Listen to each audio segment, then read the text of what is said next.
유독 이번 추석 연휴 때 밥상머리에 많이 오르내린 이름이 있다고 합니다. 백성문 변호사님. 사실 오늘까지도 계속 이 이름이 가장 많은 국민들에게 오르내리고 있는 것 같아요.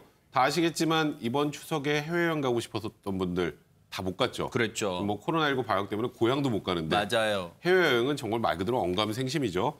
그런데 이 황금 연휴 기간에 어떤 백발의 남성이 짐이 가득 실린 카트를 몰고 인천공항 출국장에 나타납니다. 허허. 이게 누굴까요?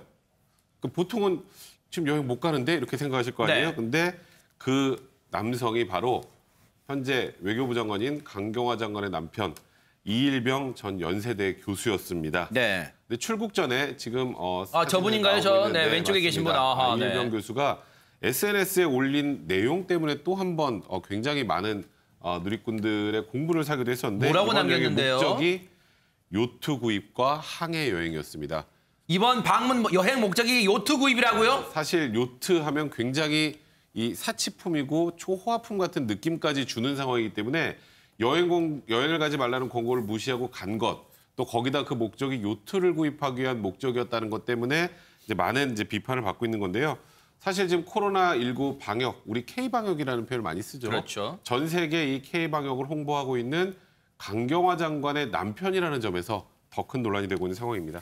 아니, 대체 얼마나 대단한 요트길래 여행 목적이 요트 구입, 그리고 항해로 그 배로 여행한다는 거잖아요, 김은배 팀장님. 그렇습니다. 해외여행 금지가 아니고 자제를 지금 정부에서 원하고 있죠. 그런데도 불구하고 이일병 전 연세대 명예교수께서 지금 미국 뉴욕주 동북부에 있는 그 플래츠버그라는 그 항에 있는 요트인데요.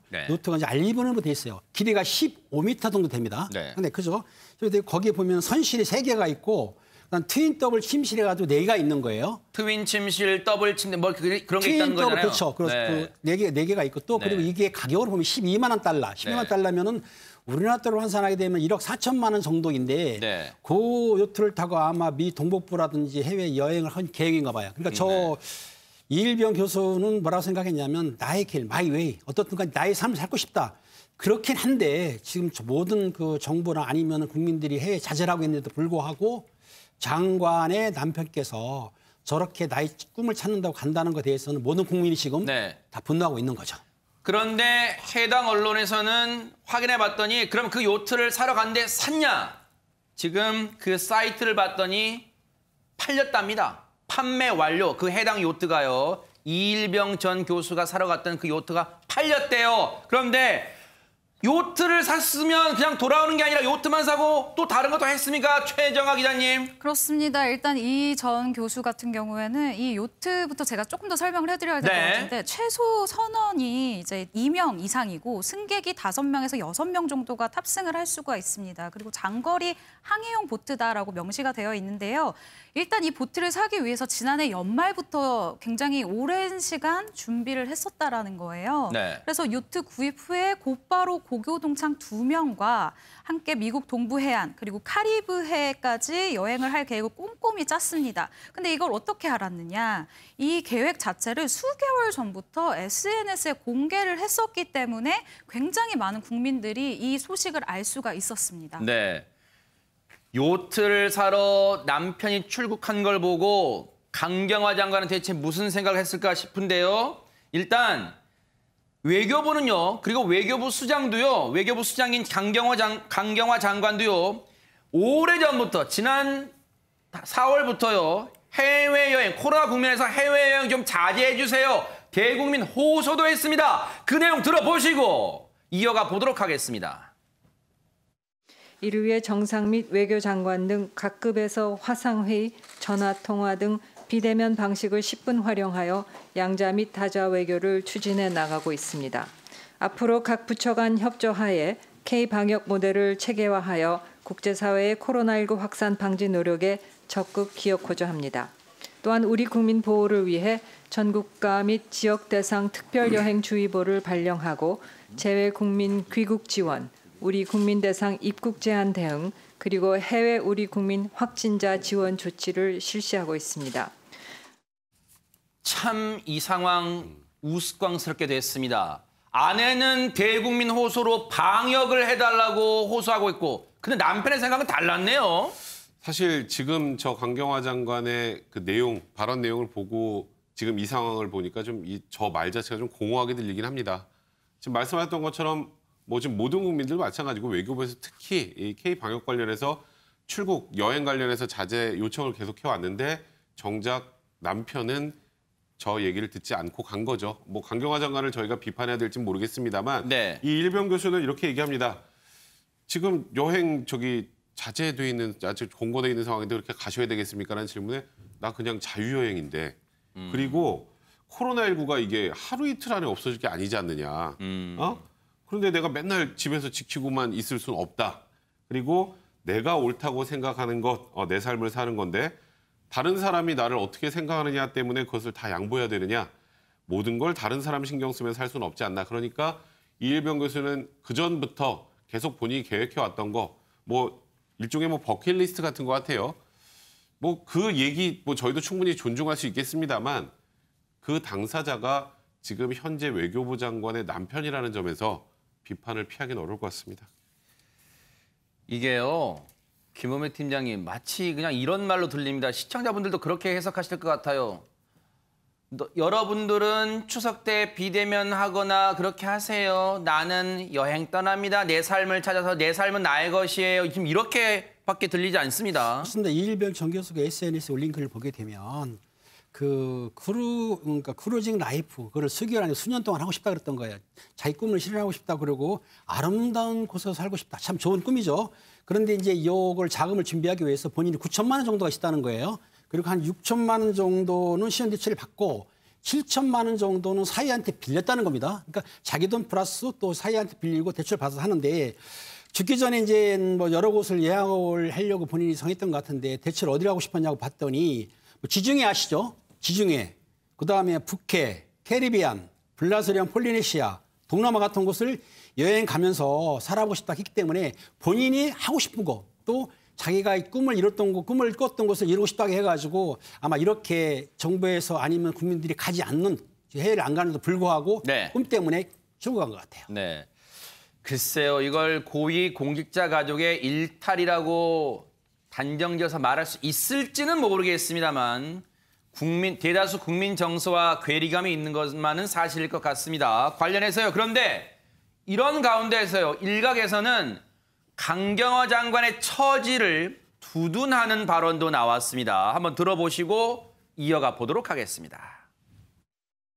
이일병 교수는 공인이 아닙니다. 네. 공인의 배우자일 뿐이고 네네. 때문에 공인에게 요구되는 언행을 똑같이 요구받을 수는 없다고 생각을 합니다. 네. 그리고 이제 지금 특별여행주의보 이게 이제 외교부가 국민들한테 내린 지침인데 특별여행주의보는 일종의 이제 권고죠. 그게 위법이나 불법은 아닙니다. 그러니까 저는 솔직한 심정이 강경화 장관께 좀 위로를 드리고 싶은 심정이에요. 이분은 그 배우자의 공직 수행에 부담을 주더라도 어쨌든 자기 개인의 어떤 삶을 포기할 수 없다 이런 아주 뚜렷한 개성과 그런 마이웨이 정신을 가지신 분인 것 같아요.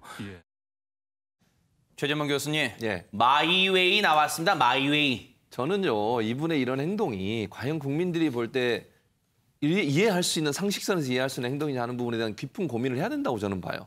강경화 장관도 송구합니다. 이렇게 이제 그렇게 하고 끝났는데 아니 생각을 해보세요. 만약 이일병 전 교수가 하는 행동을 그대로 국민들이 다 따라한다고 생각을 해보겠습니다. 뭐 나도 내 개인적인 생각, 개인여행 가겠다고 다 미국 간다고 생각해보세요. 그럼 어떻게 되겠습니까?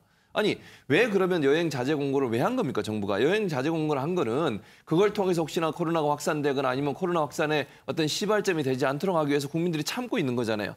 물론 본인이 공인은 아니지만 본인의 아내가 외교부 장관으로 재직을 하고 있고 그 외교부에서 전 주도적으로 나서서 여행 자제를 해달라고 권고를 한 상태에서 남편 되시는 분이 물론 자유롭게 갈 수는 있겠죠. 뭐 본인의 자유니까. 그러니까 그런 모습이 국민들이 볼 때 그럼 우리는 왜 지켜야 되냐 이런 마음이 생기지 않겠습니까? 과연 그러면 외교부에서 앞으로 정책적으로 어떤 그 권고사항을 내렸을 때 국민들이 따르겠냐는 거예요, 대체. 이런 행동을 하는 것이 과연 국민들이 볼 때 타당한지.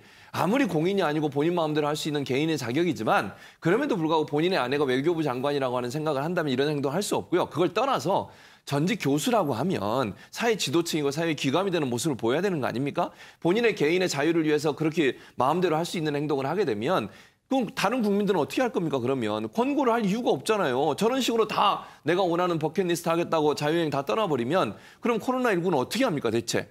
이런 어떤 태도나 모습을 보이는 것을 과연 타당하다고 할 수 있을까? 저는 개인적으로 이해가 안 되고요. 이런 행동을 하시는 것이 물론 뭐 아내가 장관이어도 본인은 본인의 일을 하겠다는 마이웨이 얘기하시지만 그거는 뭐 장관을 떠나서 장관 남편을 떠나서 개인 자격으로도 국민 앞에 좋은 모습은 아니다. 네. 사회 지도층으로서 이런 생각이 듭니다. 정치권이 시끌한데요. 재밌는 부분은요. 뭐 더불어민주당과 국민의힘 의원들 간에는 서로 다른 목소리 나오는 건 뭐 당연할 수 있어요. 박범계 의원은 강경화 장관에 대한 공격은 적절치 않다. 국민의힘 김기현 의원은 성묘도 일반 국민들한테는 성묘도 가지 말랬는데 이중 잣대 문제다 이렇게 했는데 문제는요. 정의당 보세요. 조금 전에 박원석 정책위 의장 얘기 들으셨죠? 강경화 장관 남편 이일병 전 교수는 공인이 아니기 때문에 이 잣대를 들이댈 수 없다는 거예요. 그런데 심상정 현 정의당 대표, 아직 당이 대표가 안 바뀌었으니까 인내로 코로나19를 견뎌온 국민을 모욕하는 것이다. 같은 당인데도 정책위 의장과 당대표의 느낌이 좀 달라요. 이런 얘기하고 있습니다. 그런데 이일병 교수의 전 행적을 보면은 좀 더 납득이 안 간다 이런 분들이 많으세요 지금. 네, 맞습니다. 이 SNS 지금은 폐쇄하셨는데 SNS에 그간 행적들이 이제 고스란히 다 담겨 있는데요. 우리가 좀 기억을 더듬어 지난 2월로 한번 돌아가 보죠. 이제 중국에서 코로나19 확산되고 우리나라도 이제 확진자가 나오면서 중국과 밀접하게 자주 접촉을 하는 국가들에 대해서는 여행을 좀 자제해달라는 얘기가 있었죠. 그게 대표적인 게 바로 베트남입니다. 근데 2월 달에 베트남 여행을 가셨더라고요. 하하. 네, 일단은 그 당시에 제가 말씀드렸던 것처럼 베트남 여행 최소화해달라는 권고가 나왔을 때입니다. 근데 거기서 끝이 아니고요. 또 6월에는 죄송합니다. 그리스 여행 계획을 했다가 또 취소한 적이 있었어요. 이런 걸 보면 그리스도 코로나19로 상당히 그렇죠. 심각한 어려움을 겪었던 그런 나라잖아요. 유럽 중에서도요. 그리스 네 말씀하시죠. 그렇죠. 네네. 그렇기 때문에 지금 이일병 교수는 지금 코로나19 관련해서 우리 국민들 그리고 외교부 그리고 지금 전 세계에서 좀 전체적으로 다 조심하고 있는 분위기고 대부분 여행을 자제 권고를 하는 편인데 그 상황에서 계속 그전부터 마이웨이를 해왔다라는 것 이건 역시 논란이 되고 있습니다. 이번 논란을 지켜보는 국민의 마음은 어떨지 한번 들어보시고 이어가 보도록 하겠습니다. 국민들도 다 부모님도 못 만나러 가게 하면서 코로나19로 인해 갖고 다 집에 있으라 그래 놓고 그 책임이 그 있으신 분이 외국을 간다는 거는 좀 뭐 생각하니까 좀 너무 억울하고 분하네요. 그거는 우리 국민을 우롱하는 것밖에 안 되고 너무 나라 일을 맡아서 하는 분들이 너무 양심 없는 짓이라고 봐요. 개인의 자유지만 그래도 공인 아닙니까? 공인 입장에서 시민의 국민들의 또 모범이 돼야 되는데 그거 좀 쉬운 선택은 아닌 것 같습니다.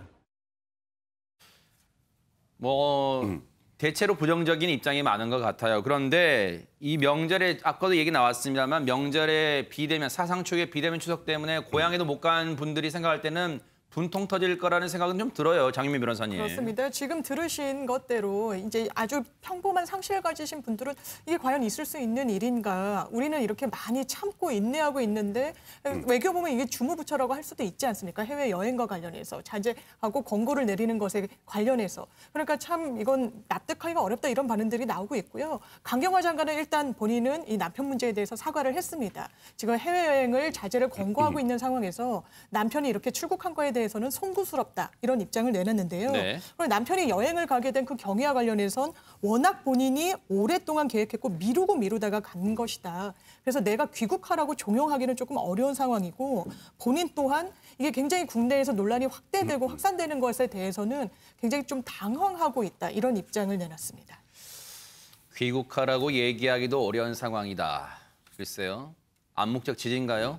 남편의 어떤 행보에 대해서 귀국을 종용할 수는 없다고 합니다. 그런데 이런 와중에 추석 연휴 동안 구설에 오른 인물이 또 있습니다. 최정아 기자님. 그렇습니다. 보건복지부 추석 인사 포스터가 논란이 된 것인데요. 그 논란의 주인공은 박능후 장관입니다. 그리고 김강림 1차관, 강도태 2차관인데요. 저건 뭡니까 대체? 네, 이 세 사람의 사진이 각기 담긴 포스터가 지난달 28일부터 지난 1일까지 복지부 공식 SNS 등에 게재가 됐습니다. 보시다시피 밤하늘에 보름달이 아주 예쁘게 뜬 이 배경에 박 장관이 정자세로 서 있는 포스터에 이런 글귀가 있는데요. 보건복지부는 국민이 안심하고 추석을 보내실 수 있도록 쉼없이 방역관리에 만전히 기하겠습니다라는 문구가 적혀져 있습니다. 영화 포스터인 줄 저는 처음에 착각했어요. 백성문 변호사님. 약간 헛웃음이 나네요. 사실 지금 보건복지부 굉장히 힘들게 국민들을 위해서 애쓰고 있다는 건 압니다. 그리고 정작 복지부 추석 포스터에 나와야 될 건 힘들어하는 의료진, 열심히 묵묵히 일하는 공무원들의 모습이 나왔다면 모르겠지만 이렇게 네티즌들이 얘기해요. 장차관 모델 홍보 포스터냐. 지금 저걸 보고 저 문구가 더 잘 보이세요? 박능후 장관의 모습이 더 잘 보이세요? 사실 그런 면들 때문에 지금 대부분의 분들이 좀 비판적인 시각으로 이제 포스터들을 바라보고 있는데요. 내용 보시는 것처럼 장차관 모델 후보인 줄 알았다. 이 시국에 홍보를 하고 있나. 묵묵히 일하는 공무원들에게 부끄럽지 않나. 의료진과 방역지휘하는 질병관리청 고려 안 한 것 같다. 이 포스터 마지막에 좀 뼈 때리는 말이네요. 세금으로 만든 게 아니길 바란다. 이런 얘기들까지 나온 상황입니다. 진짜 백성문 변호사님 말씀처럼 최정아 기자님 꼭 포스터를 저렇게 만들었어야 됐습니까? 네, 그렇습니다. 아까 잠깐 이야기가 나왔지만 정말 보이지 않는 곳에서 묵묵히 애쓰시는 분들이 훨씬 더 많은데 이렇게 세 분의 얼굴이 떡하니 영화배우처럼 박혀있는 포스터 좀 납득하기가 어려운데요. 진중권 전 동양대 교수가 이렇게 이야기를 합니다. 이게 다 지구온난화 탓이다. 날씨가 더워지니 이제 추석에 남양 특집을 한다라고 비꼬았습니다. 그러면서 월화의 공동묘지 이런 것들을 전문 용어로 언캔이라고 부른다. 이상하고 기괴하고 섬뜩한 것을 가리키는 말이다라고 이 포스터를 비꼬기도 했고요. 네. 그리고 이한상 고려대 경영학과 교수도 자신의 목소리를 냈는데 기괴한 포스터다. 세금만 안 썼기를 바란다라는 생각을 전했습니다. 자, 그렇다면 우려대로 저분들이 사비를 들였을까요? 복지부의 입장 들어보시고 이어가 보도록 하겠습니다. 예, 매년 명절이 되면 장차관의 인사 메시지를 담은 카드 또는 영상 게시물을 만들었고 금년의 경우에도 이와 동일한 취지로 작성된 그런 카드였습니다. 특히 금년의 경우에는 추석 연휴 기간 중에 이동을 자제하고 집에서 쉬자라고 하는 메시지를 다양한 수단을 통해서 홍보하고 있어서 간단한 카드 뉴스로 만들어서 집에서 쉬자는 메시지와 함께 이 SNS에 게시한 것입니다. 이 카드 뉴스 자체는 대변인실 자체 제작으로 예산을 쓴 바는 없고 이 디자인적으로 좀 문제가 돼서 아마 논란이 있는 것 같은데 이런 부분들에 대해서는 물의를 일으켜 송구스럽습니다. 참 저는요.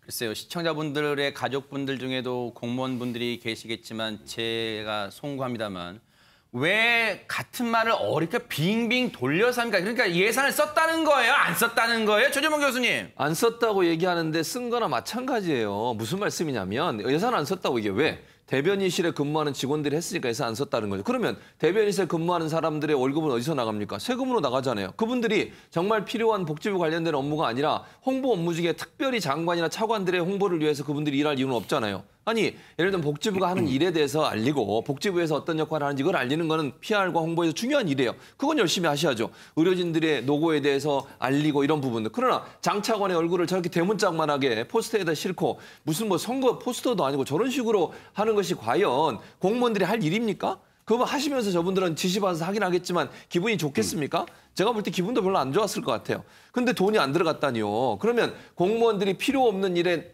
시간을 투자하고 그걸 이용해서 포스터를 만들었다고 하면 그 자체도 세금이 들어간 거예요.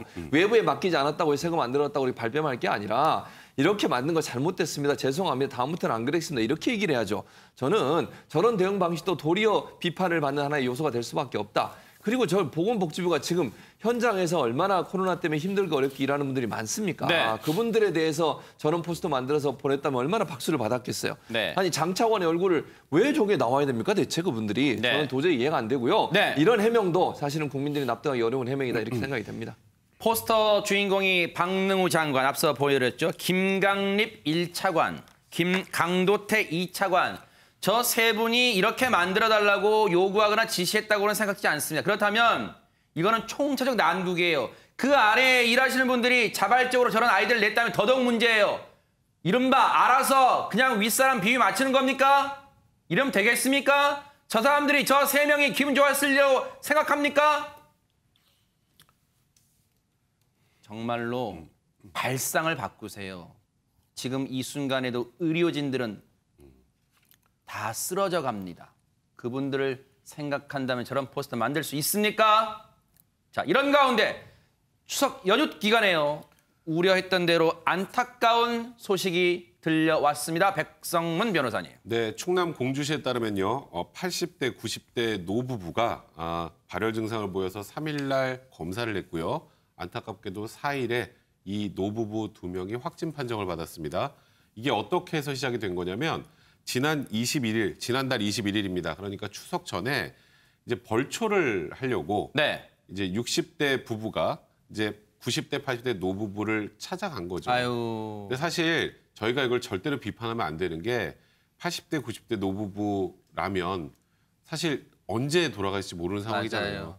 그러니까 벌초를 하면서 잠깐 만나고 온 거죠. 그렇게 긴 시간도 아니었고요. 그런데 일단 지난 2일 대전 중구에서 저 60대 부부가 그러니까 딸과 사위가 먼저 확진 판정을 받았습니다. 그리고 나서 이 80대, 90대 노부부까지 같이 확진 판정을 받아서 정말 안타까운 상황이 연출이 된 겁니다. 정말 백성문 변호사님이 중요한 말씀 해주셨어요. 저분들을 나무라면 안 돼요. 이건 코로나가 빚은 비극이에요, 비극.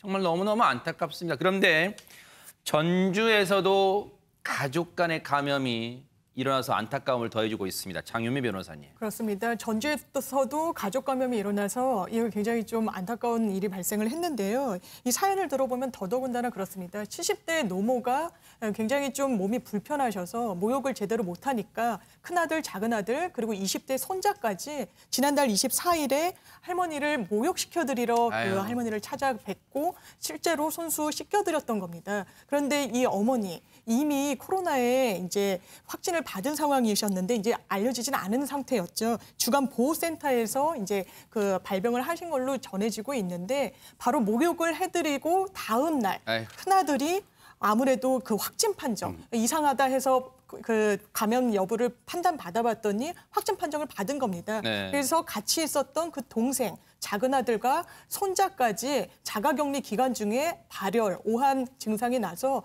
결국에는 코로나19 확진 판정을 받았고 안타까운 건 그 노모를 한번 뵙고 그리고 불편하신 어머니를 생각해서 모욕까지 시켜드렸는데 일가족이 이렇게 코로나19에 감염됐다는 게 많은 사람들의 마음에 안타까움을 빚어내고 있습니다. 코로나19가요 참 나쁜 녀석이에요. 왜 이렇게 열심히 사시고 착하게 사시는 분들 좀 피해가면 안 돼요? 진짜 이런 분들 너무너무 안타깝습니다. 이런 가운데요. 이번 추석 때 진짜 손주, 자식들 보고 싶어 했던 그 부모님들 얼마나 진짜 손꼽아 그 만날 날을 기다렸을까요? 정말 이번에 너무 외로우셨을 것 같아요. 최준명 교수님. 네, 그렇습니다. 이게 사실은요. 우리가 좀 그 자녀된 입장에서 돌아보면서 반성할 부분이 있다는 생각이 들어요. 이게 이 사례가 그렇습니다, 사실은. 그러니까 김포에 사시는 조모 씨라는 78세 되신 어르신이 계세요. 이분 같은 경우에 자녀들이 못 온다고 연락이 온 거예요. 그런데 연락을 하는 것도 전화로 하거나 아니면 상의하고 한 게 아니라 카톡으로 보냈어요, 그냥. 아이고. 카톡으로 우리 못 옵니다. 근데 거기까지만 보냈으면 그래도 뭐 오케이, 그럴 수 있다라고 생각할 수 있잖아요. 그런데 저 여행 가요. 이렇게 보는 거예요. 그러니까 이게 부모 입장에서는 자식이 예를 들어서 가족과 여행 갑니다. 거기는 아버님, 어머님 못 찾아뵙지만 그래도 여행 갑니다. 이렇게 얘기하니까 마음은 쓰리지만 조모 씨 같은 경우에는 그래 잘 다녀와라. 그러고 보냈다. 그러면서 둘 분이 앉아가지고 늙은이 둘이서 앉아서 쓸쓸하게 연주시면서 눈물을 흘렸대요. 아니 자식들이 코로나19 때문에 그게 위험해서 못 온다고 하면서 결국 본인들은 여행을 떠나잖아요. 그게 무슨 코로나19를 피하기 위한 방법이라고 볼 수 있겠습니까? 결국 이걸 핑계로 해서 코로나를 핑계로 해서 본인들 즐겁게 보내고 부모님들은 그냥 뭐 이렇게 하겠다 이런 얘기밖에 안 들리잖아요. 제가 심한 얘기를 하고 싶은데 참았습니다만 그렇게 들리는 얘기밖에 안 되는 거고 또 하나 다른 사례가 뭐냐면 이게 또 다른 가족 같은 경우에 왔어요. 오기는 아들만 왔어요. 그러니까 며느리 손주들은 안 오고 아들만 왔는데 아들 둘이 와서 식사하자고 그러니까 식사도 안 해요. 마스크 끼고 그냥 도시락 싸주세요. 만들어 놓은 거 도시락 싸서 갖고 갔어요.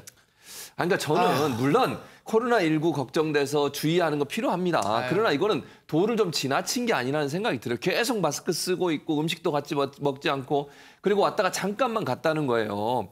그래서 정말 코로나19를 우리가 그렇게 얘기하잖아요. 방역 당국도 최대한 조심하시고 음식 먹을 때는 벗을 수 있지만 가능한 한 마스크 쓰고 계세요라고 얘기하지만 부모 입장에서 봤을 때 자녀들의 이런 모습을 볼 때 코로나19를 핑계로 혹시나 우리를 너무 이렇게 등한시하거나 아니면 멀리하는 게 아닌가 하는 그런 아픈 마음이 들지 않겠어요. 그러니까 자녀들이 좀 조심스럽게 접근할 필요가 있다는 생각이 듭니다.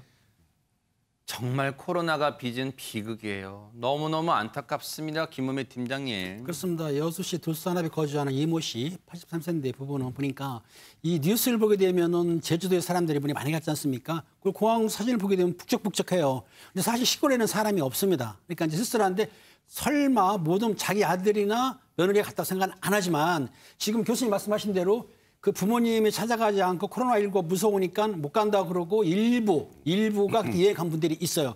그러면 그걸 아시는 부모님들 얼마나 쓸쓸하고 허전하고 슬프겠습니까? 그래서 제가 생각하는 거는 물론 본인 생활도 중요하지만은 이럴 기회에 지금 어느 정도 코로나가 진정되면은 당연히 이제 부모님 찾아뵙고 못 가신 분들은 지금 말씀하신 대로 뉴스 파이터 끝나면 전화를 하십시오. 그래야 됩니다. 그러니까요. 사실 이 추석에요. 홀로 계신 부모님들 생각에 많은 분들이 또 자식들은요 또 울기도 울었대요. 제 주변의 얘기를 들어보니까요.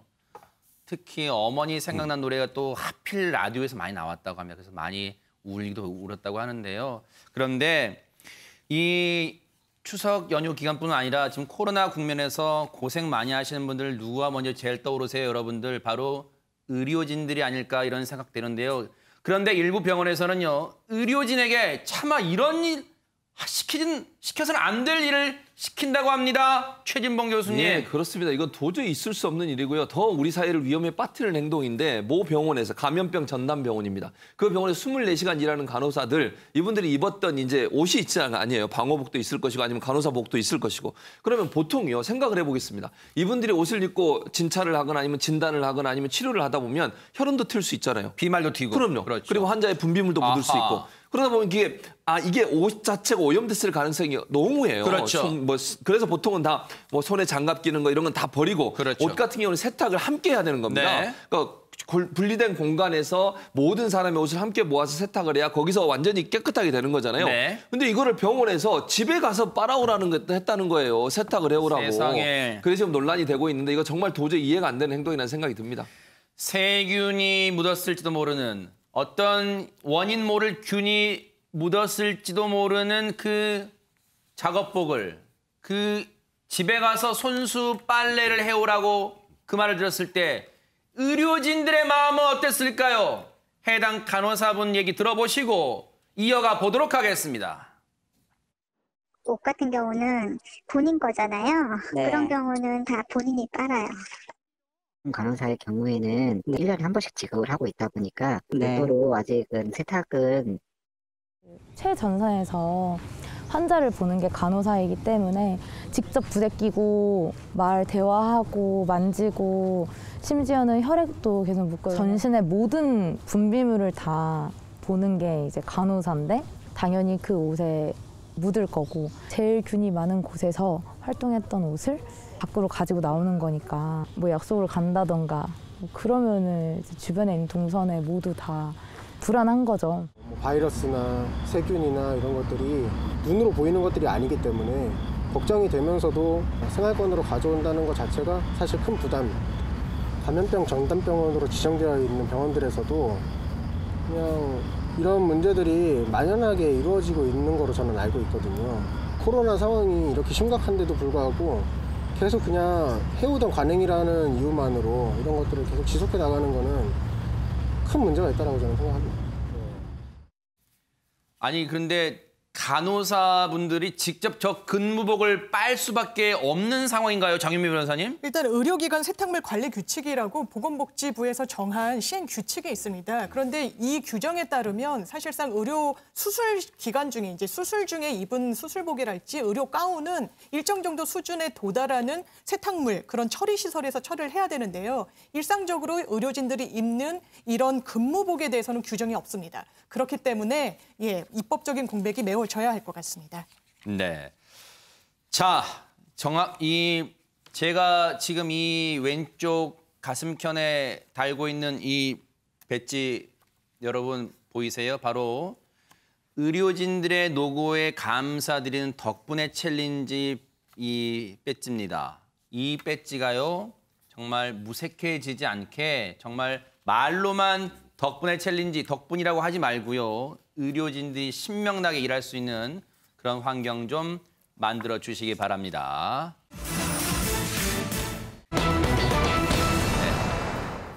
네. 추석 연휴를 보내고 나서요. 아마 제일 많이 이 다툼이 오갔던 그런 내용 중에 하나가 아닐까 이런 생각도 드는데 아마 시청자분들 중에도 이런 고민을 한 번쯤 나한테 이런 일이 생기면 어떻게 할까 하는 고민을 해보신 분 계실 것 같아요. 최정아 기자님 대체 무슨 고민이 올라온 겁니까? 네, 한 신혼부부가 있습니다. 이 신혼부부가 결혼 전에 약속을 했던 거죠. 설날에 시댁을 먼저 갔으면 추석에는 친정을 가자라고 약속을 했던 겁니다. 아하. 그런데 슬픈 예감은 언제나 틀리는 법이 없죠. 네. 막상 결혼 후에 이 약속이 수년째 지켜지지 않고 있다고 합니다. 아니 합의를 했으면 결혼 전에 약속했으면 지켜야 되는 거 아니에요, 최정아 기자님? 그렇습니다. 저도 그렇게 생각을 하는데요. 아내가 그래서 요청을 했던 거예요. 네. 하지만 이 남편분 매번 부모님의 눈치를 보느라 제대로 시댁에는 말도 꺼내지 못했던 거예요. 아이고. 매번 시댁에서 차례를 지내고 친정에 가면 사실 다 보내고 간 거기 때문에 친정에는 나는 내 형제들도 보지 못하고 우리 부모님만 덩그러니 우리 부부를 기다리고 있는 그런 상황이 되는 거죠. 그렇기 때문에 자꾸만 이 여성분은 친척들과 멀어지는, 친척들과 볼 수 없는 상황이 계속 이어졌다고 합니다. 네. 그래서 이번 추석에는 남편에게 친정부터 먼저 가자라고 부탁을 했다고 합니다. 사실 이 고민은 이 고민에서 나온 상황은 대부분의 결혼한 가정에서 나오는 상황일 거예요. 최근에는 나왔던 영화 82년생 김지영 그 영화에도 이런 장면이 나옵니다. 최진봉 교수님. 네, 그렇습니다. 제가 볼 때는요. 이게 오래전부터 우리 사회에 남아있는 남성 중심 사회, 남성 중심 사상 이게 아직도 뿌리 내리고 있다고 저는 봐요. 왜냐하면 예전에 지금은 뭐 많이 이제 사회가 바뀌었습니다. 예전에는 우리가 생각하면 출가 외인이란 말을 썼었습니다. 네. 그러니까 딸이 결혼하고 나면 딸은 이제 우리 식구 아니야. 너는 그냥 그 시댁 식구가 돼야 돼. 절대로 우리 집에 오지 마. 이런 문화까지도 있었어요, 예전에. 물론 지금은 아닙니다만 그런 문화의 뿌리가 아직도 남아있다고 저는 생각이 들거든요. 특히 이제 연세가 많으신 분들 중에 아직도 그러면 며느리가 들어오면 며느리는 이제 우리 식구가 된 거니까 우리 식구 중심으로 행동하고 우리 식구 중심으로 삶을 살아야 된다. 이런 생각을 갖고 계신 분이 있을 수도 있고 남편들도 알게 모르게 그런 잘못된 남성 중심 사상에 사로잡혀 있어서 지금까지 왔을 수도 있어요. 많은 부분 이제 그런 부분이 사라져서 제가 볼 때는 뭐 대부분의 뭐 가정들은 이런 생각을 하지 않는데 아직도 일부 가정들에서 남성 중심 사상 또 부모님이 너무 그게 강했을 경우에 그걸 보고 자란 자녀가 또 결혼해서도 동일한 요구를 아내한테 하는 이런 일이 반복적으로 있다 보니까 결국은 시댁을 먼저 가야 되고 시댁이 우선이 돼야 되고 모든 일을 시댁 중심으로 해야 된다. 이런 잘못된 어떤 관념들이 계속되고 있는데 이거 바꿔야 됩니다. 사회가 완전히 바뀌었어요. 지금 어느 시대인데 그런 주장을 하는 겁니까 대체? 당연히 그렇게 하기로 약속을 했으면 지켜야죠. 네. 왜 뭐 남편 그 시댁만 먼저 가고 나중에 친정은 안 가는 겁니까? 있을 수 없는 일이라는 생각이 듭니다. 자, 다시 이 사연으로 돌아와서요. 아내의 이 간곡한 제안에 남편도 딱히 거절할 명분은 없어 보입니다. 백성문 변호사님. 그러니까 남편이 뭐 과거 약속을 뻔뻔하게 지키지 않는다라기보단 남편이 부모님 눈치를 계속 봤던 거예요. 그러다가 저는 개인적으로 용기를 냈던 것 같습니다. 남편이 그래 지금 아내한테 내가 계속 이렇게 미안한 상황 반복되더니 내가 우리 엄마한테 전화를 한번 해야 돼. 전화를 합니다. 이 남편이. 네. 짠짠 네. 짜자잔. 남편도 네. 그러니까 본인도 할 만큼 하려고 했던 거예요. 네. 그래서 엄마 내가 결혼 전에 저기 아내랑 약속한 게 하나 있는데 명절 때 차례를 시댁 처가 이렇게 번갈아 가면서 가기로 했었어. 여기까지 좋아요. 네, 네. 그래서 이제 세상도 많이 바뀌었고, 아하. 그러니까 이제 공평하게 하는 게 맞지 않나 싶어서라고 아하. 얘기를 했습니다. 네. 어머니가 뭐라 그랬을까요? 그럼 명절 때 안 오겠다는 거냐? 분명히 간다 그랬잖아요. 아니 설날에 시댁에 먼저 가면 아니 번갈아란 말을 왜 못 들으실까요? 번갈아. 처가댁 먼저 가겠다. 그러니까 저게 안 온다고 느끼는 거예요. 아예. 그래서 마지막에 그러니까 남편이 어디가 먼저 가느냐 그거지 우리도 간다니까라고 하니까 어머니가 뭐라 그랬을까요?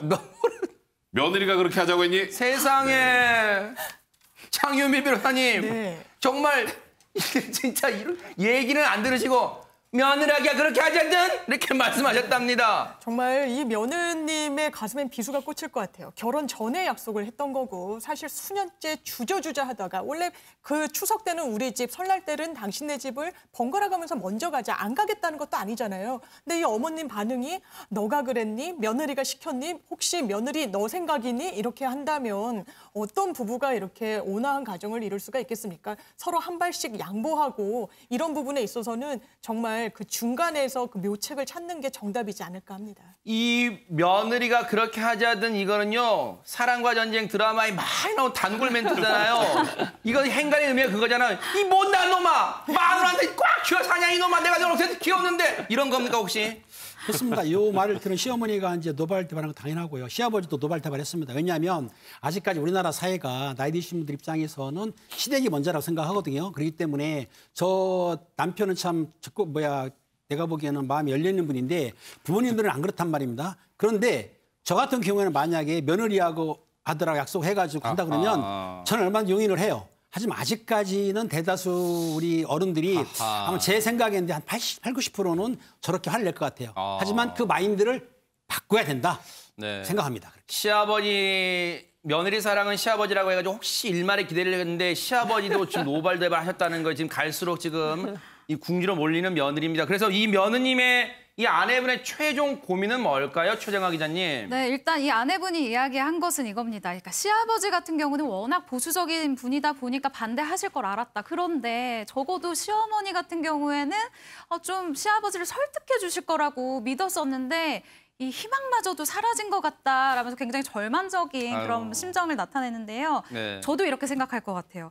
오히려 말을 괜히 꺼냈나 싶다. 말을 안 꺼냈으면 그냥 슬쩍 부탁을 드리면 되는데 오히려 더 불편한 상황이 됐다라고 얘기를 하고요. 네. 이게 내가 잘못한 건지 아니면은 한 번 이렇게 오가면서 먼저 그냥 좀 가겠다라는 거를 내 주장을 계속 펼쳐야 되는지 머리가 복잡하다라면서요. 이 난관을 어떻게 헤쳐나가야 될지 모르겠다라고 얘기했는데 정말 제일처럼 저도 가슴이 답답합니다. 맞아요. 지금 표정에 그렇게 막 역력하게 써 있어요, 지금. 네. 근데 최진봉 교수님.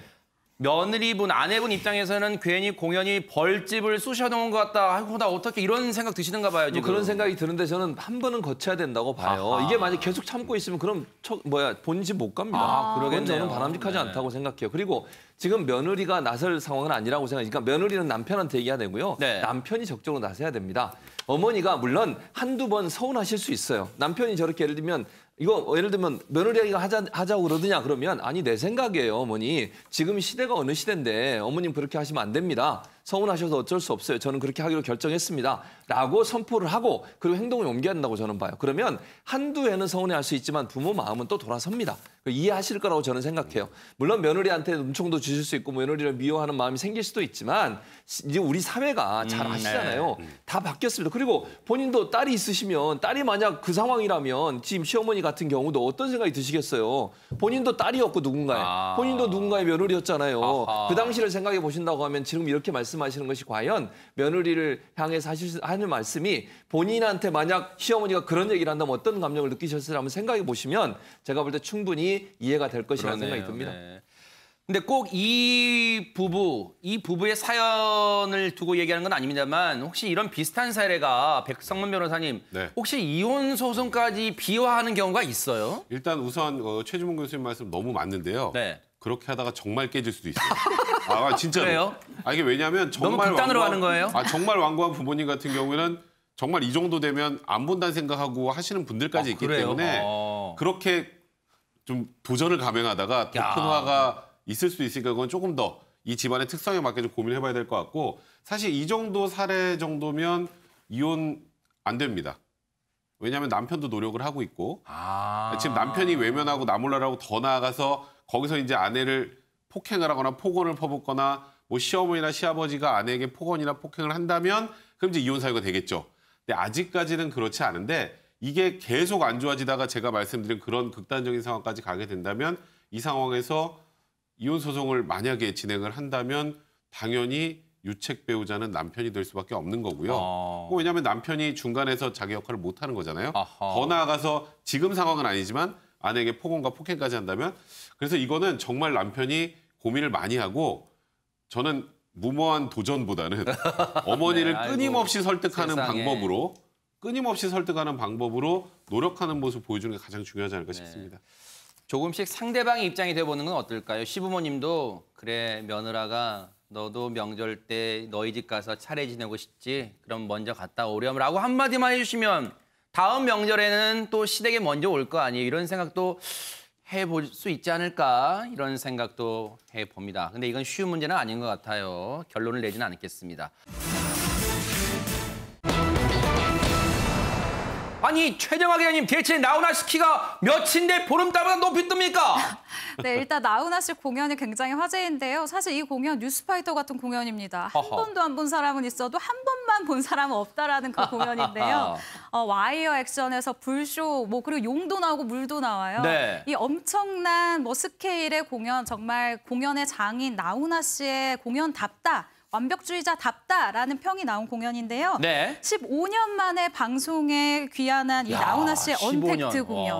네, 대한민국 어게인 나훈아가 그야말로 대한민국을 들었다 놨습니다. 네. 지상파를 통해서 지난 9월 30일에 방송을 했는데요. 네. 추석 연휴를 평정했다라는 말이 그냥 나온 게 아니에요. 왜요? 9월 30일에서 10월 4일까지 추석 연휴 시청률 전체 1위.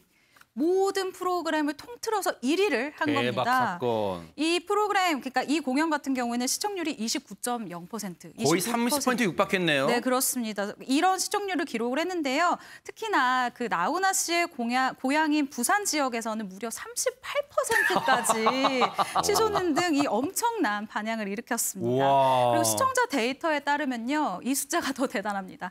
743만 명이 이야. 동시에 시청을 했는데요. 이 세대도 정말 대단한데 젊은 층에서 노년층까지 전 세대가 나훈아에 대박. 열광을 하면서 제 주변에 그 10대, 이 조카들도 봤어요. 10대 조카들에서 60대, 70대 어르신들까지 모두 함께 볼 수 있는 공연이었다라는 평을 얻고 있습니다. 야, 가황이라는 게 그냥 붙여진 건 아닌 것 같습니다. 정말 존재감은 뿜뿜 드러냈는데 김은배 팀장님, 시청률만큼이나 무대도 정말 환상적이었을 것 같습니다. 그렇습니다. 나훈아 그 가수께서 150분 동안 무대를 휘저었는데 가왕이라는 이름이 이제 무색하지 않죠. 왜냐하면 저분이 유명한 분이지 않습니까?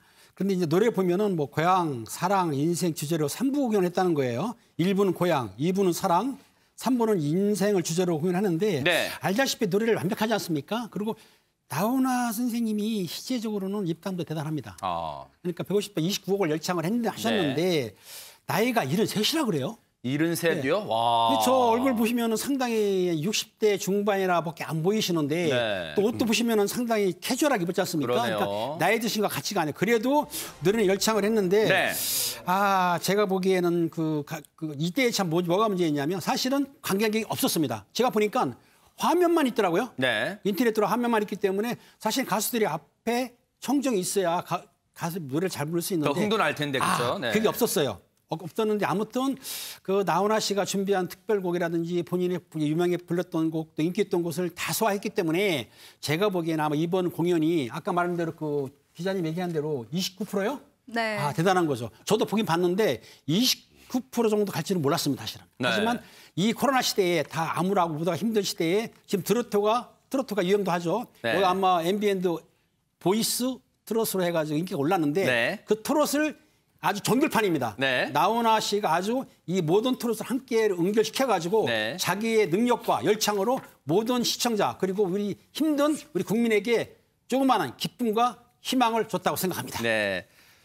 나훈아 씨가요, 이 비대면 공연을 하면서의 그 아쉬움을 얘기를 했어요. 공연도 하면서 서로 눈도 쳐다보고 막 그래야 되는데 뭔가 아쉽다네요. 손도 잡고 공연하면서요 해야 되는데 너무 아쉽다는 그런데 오늘 할 것은 천지 빽가리예요 하며 경상도 사투로 밤새도록 할 수 있다는 거 아닙니까? 넘치고 넘친다는 거예요. 그래도 비대면 공연을 해도 천지 빽가리라는 겁니다. 그런데 정말로 그도 그럴 것이 최진봉 교수님. 네.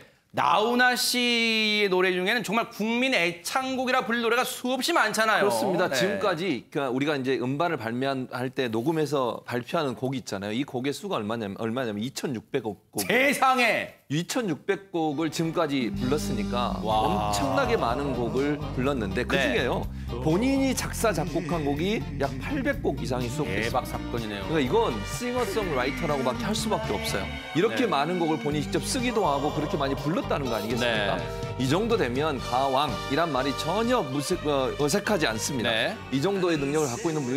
이분이 1966년에 데뷔해서 가수 생활만 올해로 54년째예요. 대박 사건. 그러니까 이 시청하시는 시청자분들이 혹시나 그 시청자들이 나이보다 훨씬 오랫동안 가수 활동을 했다고도 볼 수 있을 것 같은데 그만큼 오랫동안 국민의 사랑을 받는 정말 국민 가수의 반열에 우뚝 서 있는 분이다 이렇게 볼 수 있을 것 같습니다. 66년에 태어났다 해도 대단할 판인데 66년에 데뷔를 했답니다. 대박 사건인데요. 그런데 이날 공연에 노래도 완벽했는데요. 화려한 입담도 지금 화제 만발입니다. 백성문 변호사님. 저 나훈아 씨가 공연에서 테스 형이라는 노래를 불렀어요. 아하, 테스 네. 형.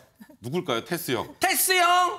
나 형이라고 부르기 쉽지 않은 분입니다. 그러니까요. 소크라테스. 소크라테스. 네, 소크라테스의 테스 형. 네, 나훈아 씨의 지난 8월에 발매된 정규앨범 아홉 이야기의 신곡인데요. 이 나훈아 씨가 아까 말씀하셨던 것처럼 직접 작사 작곡 다 하신 노래입니다. 네. 이 노래 내용 관련해서 이제 얘기를 하는데 참 내용이 와닿더라고요. 네. 테스 형한테 세상이 왜 이러냐? 아하. 또 세월은 또 왜 저러냐? 그러게요. 이렇게 물어봤더니 테스 형도 모른다고 하더라고요. 그런데 네. 세월은 뭐 너나 나나 할 것 없이 우리가 어떻게 거스를 수가 없잖아요. 맞아요. 시간이 흘러가는 거고. 맞아요. 네. 그러니까 시간이 흘러가는 이 세월에 나를 맡기고 점점 내가 작아질 게 아니라 이 세월 목을 탁 틀어잡고 내가 끌고 가야 된다. 세월의 모가지를 비틀어서 나는 끌고 갈 것입니다. 이 말 너무 멋있지 않으세요? 그러니까요. 저도 맨 처음에 테스 형이 누군가 했었어요. 사실 이 노래 나왔을 때. 네. 근데 이 소크라테스의 얘기를 가지고 이런 노래를 만드는 것도 대단하지만 그 노래를 가지고 저런 이야기를 하시는 거 네. 저도 저렇게 말 좀 했으면 좋겠네요. 그러니까요. 위대한 철학자 소크라테스를 동네 형처럼 테스 형이라 부르는 그 노래 한번 들어보시고 가사도 음미해 보세요. 한번 들어보시고 이어가 보도록 하겠습니다. 테스 형 아프다 세상이 눈물 많은 나에게 테스 형 소크라테스 형 사랑은 또 왜 이래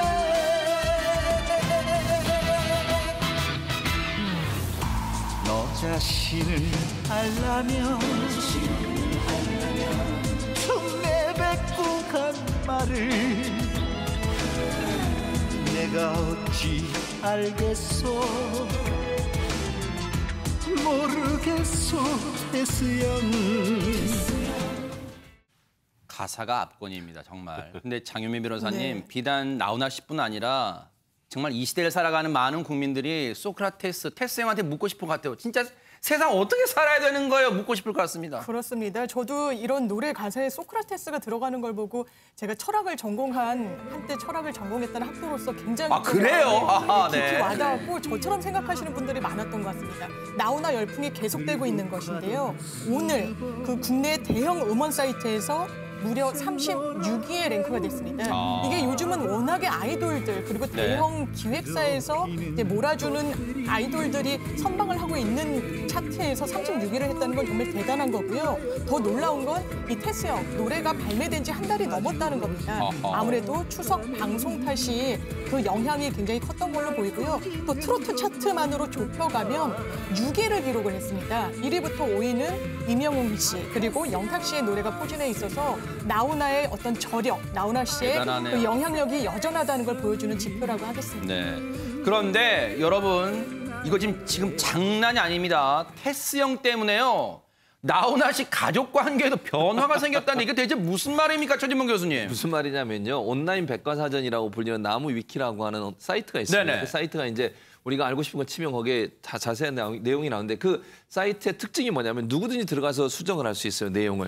그래서 이 테스형이 나오고 나서 누군가가, 누군지는 밝혀지지 않았지만 누군가가 나훈아 씨에 관련된 정보를 검색하면 거기 가족관계가 나오는데 네. 가족관계에 소크라테스를 의형제로 집어넣는 거예요. 지금 화면에 보시면 나오는데요. 화면에 지금 나오면 가족관계 나오잖아요. 저기 쭉쭉 나오다가 맨 밑에 소크라테스 의형제. 네. 아마 재치 있게 아마 테스 형을 부르다 보니까 나훈아 씨가 소크라테스를 형으로 불렀으니 네. 이분이 의형제다라고 해서 저기다 올려서 사람들의 눈길을 끄는 일이 있었습니다. 네. 그런데 공연 도중에 앞서 말씀드렸던 여러 가지 이 입담도 화제였는데 그 공연 도중에 했던 발언이 여기 그것만 있던 게 아니었던 것 같습니다. 백성문 변호사님. 네, 사실 나훈아 씨의 공연만큼이나 나훈아 씨의 이 말이 아직까지도 제가 바로 이 전 시간에 뉴스와이드에서도 지금 이 나훈아 씨의 발언에 대해서 해석하는 걸 들었는데 네, 나훈아 씨가 이제 공연 중에 이런 얘기를 했어요. 아하. 국민 때문에 목숨 걸었다는 왕이나 대통령을 본 적이 없다. 이야. 그리고 국민이 힘이 있으면 위정자가 생길 수 없다. 이야. 지금 저 얘기를 듣고 일단 야당에서 어떻게 생각할까요? 나훈아 씨가 지금 현 문재인 정부를 비판한 것이다. 옳았구나 이렇게. 실정을 아하. 비판한 것이다라고 해석을 하는 거고 네. 또 여당에서는 아니 우리 국민의 위대함을 얘기한 것이 저게 무슨 지금 정부를 비판한 것이냐. 저게 우리 정부 비판한다는 얘기 하나라도 있느냐. 그러니까 양쪽은 이걸 가지고 굉장히 치열하게 붙은 상황인데요. 이제 대중문화 평론가 한 분이 이런 얘기를 했습니다. 나훈아 씨가 그냥 우리 국민들의 힘, 지금 코로나19로 이겨내는 것도 사실 가장 큰 건 우리 국민들의 힘입니다. 국민의 힘으로 이렇게 우리 국가의 위기를 극복해 나가고 있다라는 그런 원론적인 발언을 그냥 아전인수격으로 그러네요. 양쪽에 나눠서 해석하는 맞아요. 것, 그게 오히려 문제다. 이런 평가도 있는 상황입니다. 자, 사실 나훈아 씨 하면 가수들의 가수이기도 합니다. 후배 가수들도요. 나훈아 씨를 향해 팬심을 드러냈다고 합니다. 최정아 기자님. 그렇습니다. 아시아의 별로 불리던 보아 씨도 자신의 SNS를 통해서 이 나훈아 씨에게 존경의 뜻을 표했는데요. 킹이라는 이 글씨 그리고 사진으로 굉장히 존경하는 마음을 표시를 했습니다. 그리고 후배 트로트 가수인 임영웅 씨 한 신문과의 인터뷰를 통해서요. 나훈아 선생님 무대를 보니 왜 그분이 대중의 사랑을 많이 받는지 알겠더라. 유창하게 말을 꾸며내는 게 아니라 진심을 담아서 한 말씀 하시는 거고 노래 역시 진심을 담아 한 소절을 읽는데 정말 한순간 또 놓칠 수 없었다라고 이 공연에 대한 자신의 그 감상평이죠. 이렇게 이야기를 했고요. 네. 그리고 정미애 씨도 트로트 가수죠. 10월 1일에 오래오래 노래 불러주세요. 존경합니다라는 말로 그를 응원하기도 했습니다. 네. 가황은 정말 가황인 것 같습니다. 공연은 끝났지만요. 수많은 이슈를 계속해서 만들어내고 있는데요. 공연 중에는요. 가족에 대한 마음도 절절히 담은 노래를 불렀다고 하는데요. 한번 들어보시고 이어가 보도록 하겠습니다.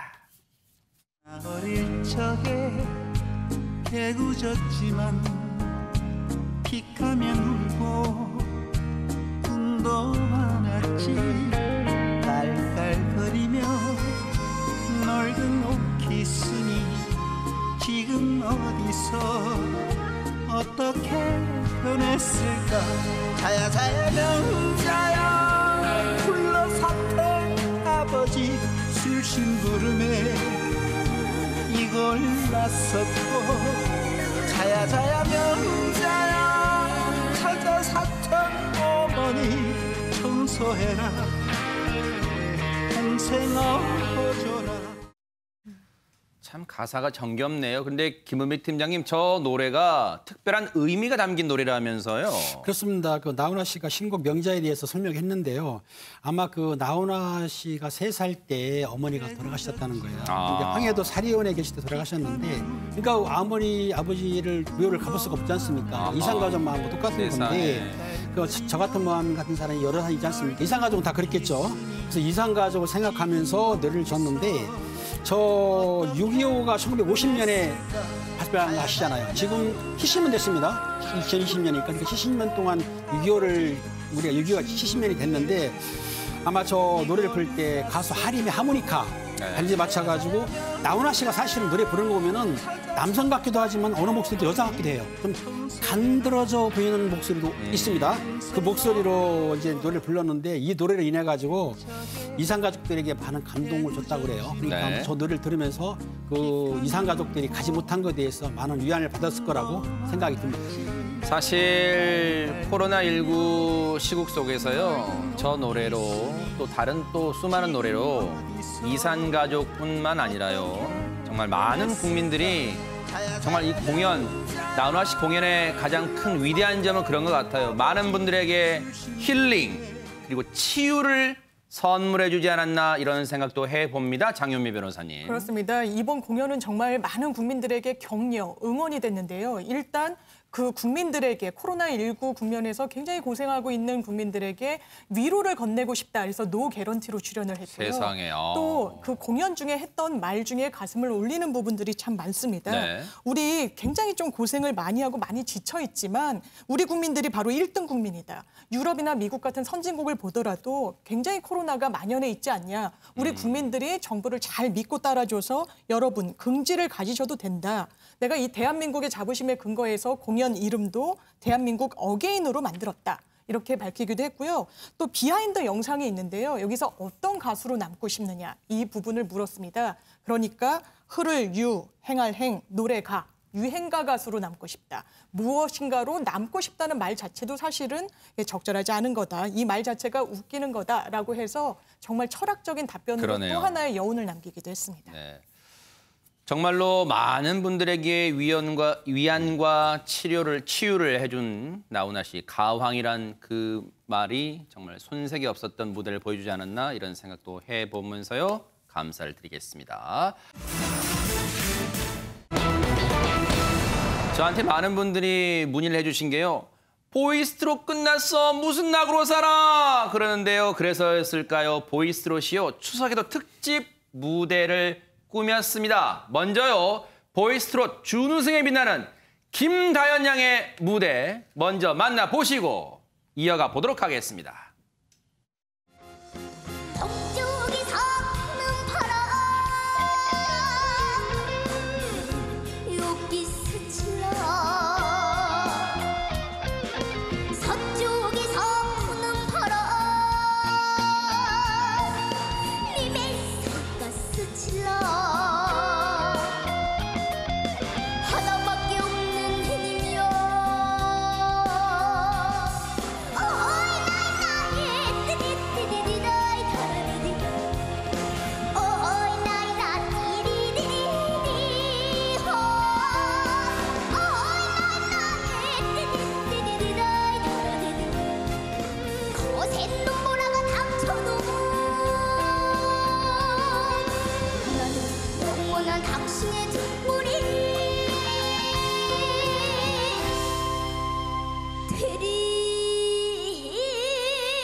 많은 분들이 그런 생각하실 것 같아요. 최정강 기자님, 사실 김다연 양은 준우승, 물론 준우승 잘했습니다만 준우승입니다만 무대 때마다 역대급 무대를 펼칩니다. 네, 맞습니다. 이번에도 역대급 무대를 보여줬는데요. 정말 저 가창력과 표현력, 그 어떤 프로 가수를 견주어 봐도 정말 박수가 나올 만한 실력이죠. 그런데 이번에 보이스트롯에서 일명 너 나와 이 대결, 지목형 대결이 펼쳐졌습니다.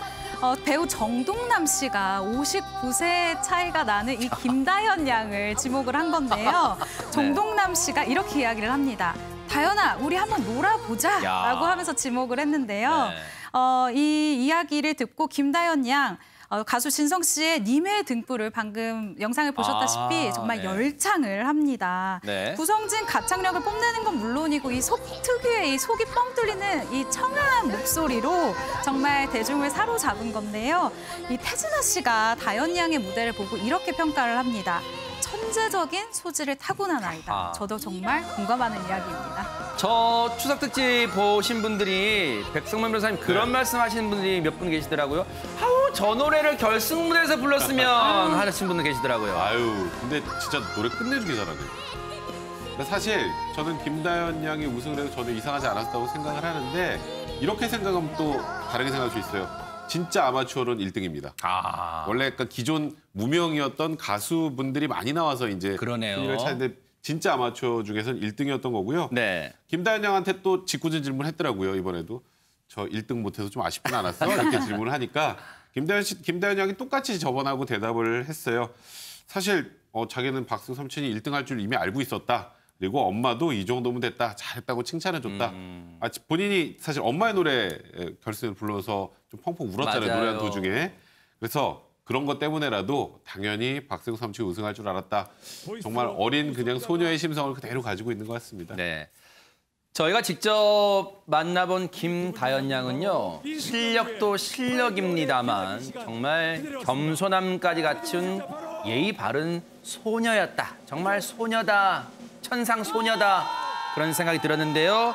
준우승한 뒤에 달라진 일상이 있었을까요? 그 소감까지 한번 화면 통해 만나보시고 이어가 보도록 하겠습니다. 아니 이게 꿈인가 생신가? 꿈인가 생신가? 아니 그 식당이나 길거리 가시면 진짜 저를 많이 알아봐 주세요. 다현이다 뭐 그러고 막 사진도 찍어달라 하시고 네. 그러다 보니까 내가 보이스트로 나가서 유명해졌나? 라고 생각도 많이 하고 있습니다. 네. 제가 저 팬분들이나 집에 오셔서 다현이 보고 싶어 라고 해주시는 분들도 있으시고 그리고 선물도 갖다 주시는 분들도 있으신데 감사하기는 한데 제가 어리기도 하고 그게 조금 부담스러울 때도 있더라고요. 그래도 선물 받거나 아니면 뭐 찾아와 주시는 분들이 있는 게 너무 행복하고 기분이 좋긴 합니다. 전 사실 비결이란 걸 생각을 안 해보고 저는 그냥 노래를 부르는데 사람들이 이뻐해 주시더라고요. 그래서 내가 무슨 매력이 있나 생각해 봤는데 고음을 잘 내고 그리고 조금 귀여움이 있지 않나. 맞아요, 맞습니다. 생각도 해봅니다. 맞습니다. 그런 거. 네, 제가 직접 한 1m, 1.5m 앞에서 만나본 김다현 양은요. 이런 생각을 들게 했습니다. 최진범 교수님, 언제 떠도 떴겠다 이런 생각이 들었습니다. 그러니까 저도 옆에서 보진 않았지만 화면으로 봐도 그런 것 같아요. 네. 그 김다현 양에 대해서 아버지 김봉곤 훈장도 뭐라고 얘기하냐면요. 사실 이게 욕심도 많고 열의도 많아서 지고 못 사는 성격이래요. 그러니까 끈기가 있다는 얘기가 지고 못 사는 성격이라는 게 부정적으로 들릴 수도 있지만 저는 그렇게 보기보다는 끈기가 있다는 생각이 들어요. 뭔가 계속 도전해서 뭔가 성취하려는 의지가 강하다는 의지로 저는 들려지기 때문에 그런 점에서 김다현 양이 끊임없이 노력하고 연습하는 그런 모습을 보여주는 게 아닌가 하는 생각이 들고요. 또 하나 뭐라고 얘기하면 우리가 일반적으로 생각하면 김다현 양이 노래를 잘하니까 예체능에 능할 거라고 생각하잖아요. 김봉곤 훈장이 뭐라고 얘기하냐면 수업 중에 그러니까 그 과목 중에는 수학과 영어를 또 잘한대요. 대박 사건. 그러니까 공부도 잘하면서 본인이 노래하고 국악하는 것도 열심히 하는 모습을 보면 정말 열정적으로 사는 그런 어린이가 아닌가 하는 생각이 들고 김봉곤 훈장이 그런 얘기했어요. 다현이는 부침성이 좋아서 누구와도 금방 친해진다. 제가 화면 보고 다른 사람과 얘기하는 걸 들어보면 그 모습이 그대로 보여요. 정말 꾸밈없이 자라서 다른 사람과 관계를 좋게 만드는 능력을 갖고 있는 그런 다현 양의 모습을 볼 수 있었던 것 같습니다. 다현 양의 최대 무기는요. 무한한 가능성입니다. 이제 12살이잖아요. 정말로 앞으로 트로트계 그리고 우리의 국악계도 더 다 같이 평정해 나갈 그 날을 또 기대를 해보겠습니다. 다음으로 추석 안방을 화끈하게 후끈 달아오른 무대를 선보인 주인공이 있습니다. 만나보시고 이어가 보도록 하겠습니다. 1년 365일 동안 우리 멋진 파트너야 많고 많은 사람 중에 최고 둘도 없는 파트너야 너는 이미 나의 파트너 그냥 멀리서 바라만 봐도 두근두근 내 가슴은 뛰네 Come on, come on 더 이상 어떻게 좋아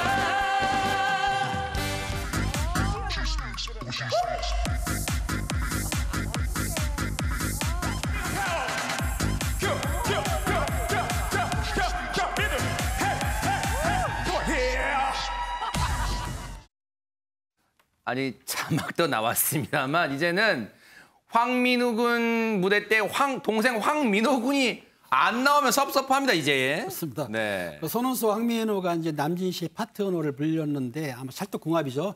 알다시피 황민호 씨는 리틀 싸이라고 부릅니다.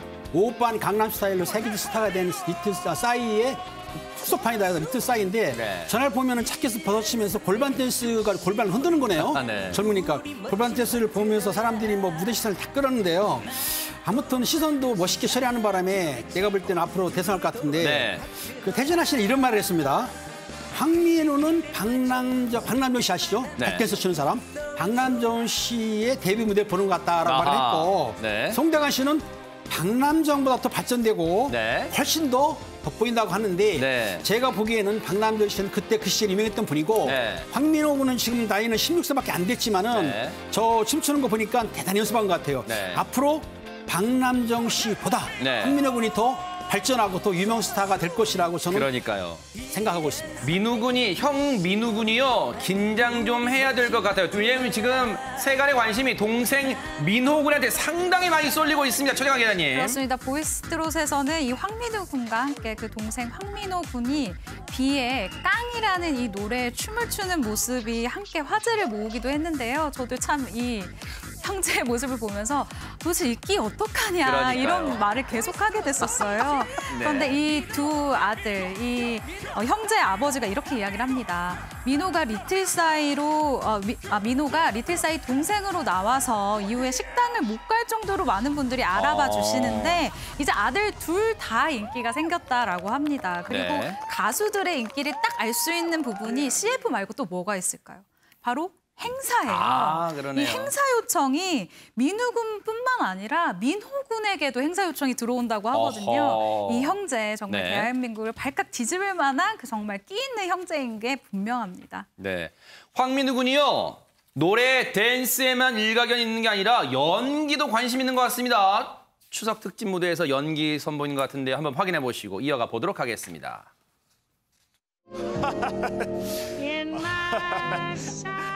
두 분 저희 카페를 찾아와 주셔서 진심으로 감사드립니다. 두 분 정말 잘 어울리십니다. 두 분 시키신 게 초코우유 맞죠? 두 분 그 재밌게 노시고. 아 이거?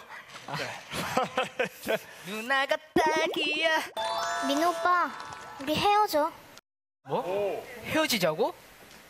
아니 왜 그래 다현아. 묻지 말고 그냥 헤어지자고. 아니 무슨 소리야. 어떻게 사랑이 변하니? 오빠, 사랑은 움직이는 거야. 난 오빠를 더 이상 사랑하지 않아. 다현아 오빠 못 믿어? 나 너 정말 사랑해. 오빠, 구질구질하게 이러지 마. 우린 이미 끝났어. 아니 다현아. 형, 그만하고 헤어져. 세상에 무슨 여자는 많잖아. 그냥 보내줘. 아니 차려. 아니 다현아. 야 잠깐만. 아니 아, 진짜 대박 사건. 연기 황민호 군도 잘하고 김다현 양의 연기력도 대단합니다. 네, 진짜 어마어마하게 연기력을 선보였는데요. 네. 이 정말 야무진 연기에 그 뒤에서 보고 계시던 선배 연예인분들이 정말 빵 터졌어요, 진짜. 예, 빵 터지고 미소가 지어졌고요. 네. 황민호 군은요, 과거에 영화로 데뷔했던 전력도 있습니다. 아, 그래요? 예, 과거에 한국과 베트남의 합작 영화 사이공 신데렐라에 출연을 했는데요. 그때 맡았던 역할이 한국의 꼬마 아이돌. 그래서 베트남까지 건너가서 오디션을 보는데 그때 오디션곡이 강남스타일인 설정이었습니다. 그러니까 연기가 이번 처음이 아니었던 거고요. 네. 지금 황민호 아버지에 따르면 황민호 군이 예술고등학교 진학을 준비하고 있다고 하는데요. 네. 트로트 가수로서의 활동도 겸행해가지고 같이 열심히 할 예정이라고 합니다. 그러네요. 앞으로의 또 길에도 또 뉴스파이터가 진심으로 응원하겠습니다.